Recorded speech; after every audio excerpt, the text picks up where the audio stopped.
Good day, everyone. So, today I'll be discussing the continuation of our topic about the rights and the privileges of teachers in the Philippines. But before that, I would like to introduce myself. My name is Jeremy Colibar, and I am your first reporter for today's report. I have a question first. Why is it important to study the rights and the privileges of teachers? Anyone who can answer? All right, so very good. It is important for us to study the rights and the privileges of teachers because it recognizes and to address the any form of exploitation. So I will give you a specific example. So halimbawa si teacher is may mga pagkakataon na binubuli siya ng kanyang mga students.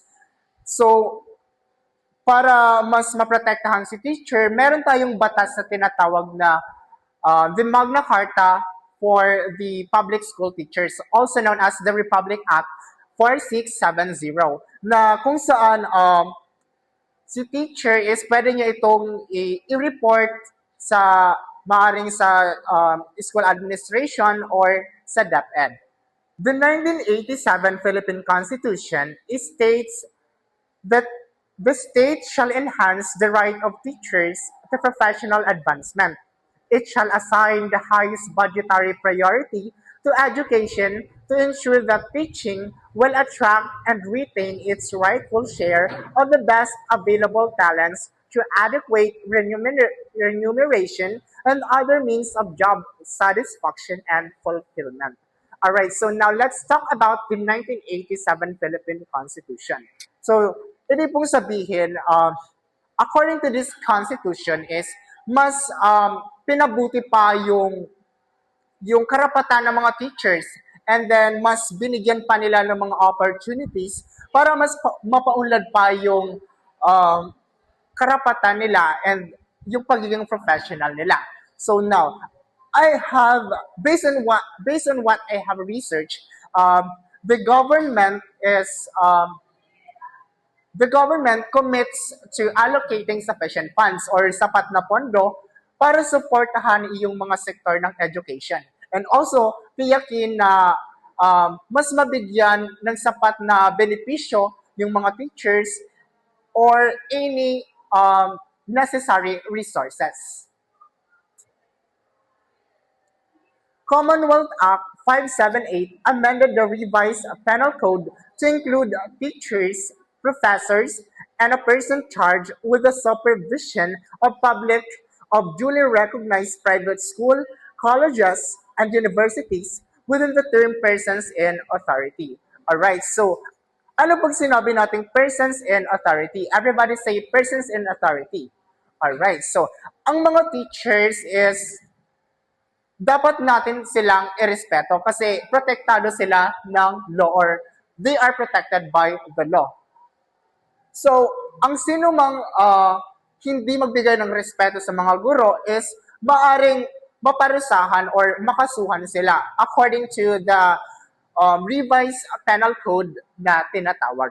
Now, let's proceed to the Republic Act 4670 or also known as the Magna Carta for Public School Teachers. Gaya nga nung sinabi ko kanina, pag sinabi natin RA 4670 is, it is a Philippine law that that allocates the rights and the privileges of teachers here in the Philippines. Details the rights and privileges and benefits of teachers such as number one, consent for transfer. So the teachers cannot transfer to the other schools or other area or location without the consent of their school administrators or the DepEd because or unless it is a promotion or it is in the interest of service. So I will give you a specific example. Halimbawa, si Ma'am Jesslyn is na-assign siya into a specific area or rural areas. Kumbaga, gin-assign siya sa DepEd. So now, Ma'am Jesslyn can refuse the transfer if it is not promotion or hindi aligned sa kanyang career goals. Number two, Safeguard in disciplinary procedures. So, ibig sabihin, the teachers have the rights to due process and protection from any disciplinary actions. So halimbawa, si Teacher JM is inakusahan siya or kinasuhan siya ng misconduct. Halimbawa lang ano. Now, before any disciplinary action is taken, we must be given a chance himself and present his side of the story. So that is an example. Number three, no discrimination. So, sabi dito, the teachers are protected from any discrimination. Ano man yung kanilang kasarian, edad, or relihiyon, or kanilang pinanggalingan. Number four, married couples to be employed in the same locality. So, married married couples who are both teachers should be employed in the same locality. Pwede silang mag-request na i-assign sila in the same schools, no? Kasi pwede 'yon. And then to facilitate their family life. Number five is academic freedom. For example, teacher JM wants to use an innovative teaching method. So the school administrator cannot restrict him from doing so as long as aligned siya sa curriculum. And also, it doesn't compromise the student welfare.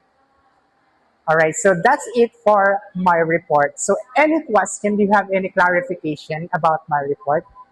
If it is not, that's all for today. Thank you for your cooperation and listening.